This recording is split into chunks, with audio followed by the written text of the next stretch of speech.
এখন এত ছোট ছোট জিনিস আসলে মানুষকে নিয়ে বলা ঠিক কিনা, কারণ অনেক বড় বড় গুনার কাজ সে অলরেডি করে ফেলেছে, যে কসম করে আমাকে বিশ্বাস করছে না। স্বাভাবিক। ইনফ্যাক্ট আমার আমার ক্ষেত্রেও অনেক রকম জিনিস, আমার ক্ষেত্রে ঈসা আমাকে যখন আমার জীবনে ছিল, সেও দেখা যেত যে সে কথায় কথায় হচ্ছে কসম দিয়ে অনেক কিছু বলে। তো সেই জায়গাগুলো তো আমি দেখেছি যে যারা অ্যাকচুয়ালি কসম দেয় বা বলে, তারা এটাকে অনেক সময় মিথ্যা বলতে ব্যবহার করে। সো আমি মানুষের সেই ভয় ভীতির জায়গাটাকে আমি নিজেও রিলেট করতে পারি, এবং আমি সেটা বুঝি যে স্বাভাবিক। তবে আমি যে কসম করেছি ব্যাপারটা কিন্তু সেরকম না। শুধুমাত্র আমি শপথ, যেটা ওথ বলে, যে আমি আল কুরআনকে রেখে আমার অভিব্যক্তিটা জানিয়েছি, সেটা কিন্তু জাস্ট আমি কসম কাটলাম এত সহজ বিষয় না। হ্যাঁ, কারণ এখানে আমার সাক্ষী এবং আমার, আমি যদি বলি আমার রেপ্রেজেন্টেটিভ কে ছিল, সেটা স্বয়ং আল্লাহর বাণী, যেই বইয়ে সেটা ছিল আল কুরআন, তাই না? এটা হচ্ছে আল্লাহর কাছ থেকে প্রদত্ত।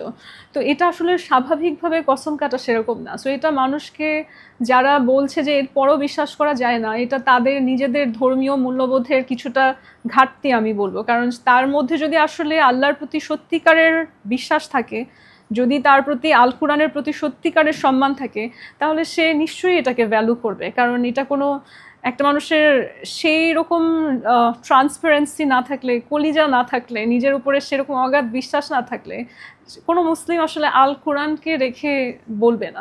এখন এত ছোট ছোট জিনিস আসলে মানুষকে নিয়ে বলা ঠিক কিনা, কারণ অনেক বড় বড় গুনার কাজ সে অলরেডি করে ফেলেছে। যে মিথ্যা মামলা চলছে একটা, সেই মামলাতে তার নামও নেই, সেই মামলাতে সে ভিকটিমও না, কিন্তু সেই মামলাটাতে আমি হয়রানির শিকার হচ্ছি, কিন্তু সে সেটার প্রতিবাদ করছে না, সত্যিটা মানুষকে জানাচ্ছে না, সে পালিয়ে গিয়েছে, সে নিজের আখের গুছিয়ে আমাকে বিপদে ফেলে চলে গিয়েছে।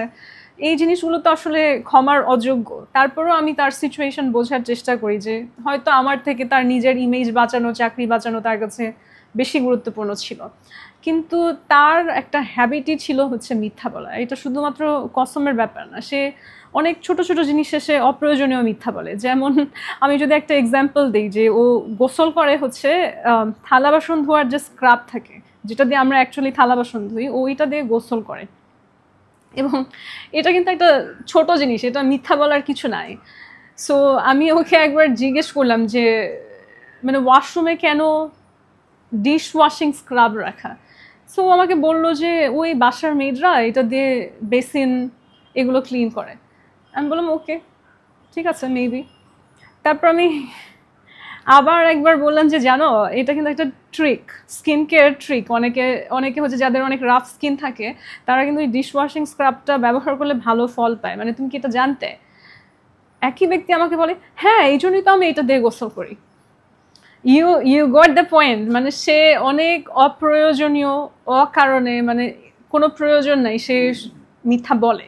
এখন এই মিথ্যাগুলো যে আসলে অনেক হার্মফুল, ক্ষতি এমন কিছু ছিল না, ছোট ছোট মিথ্যা।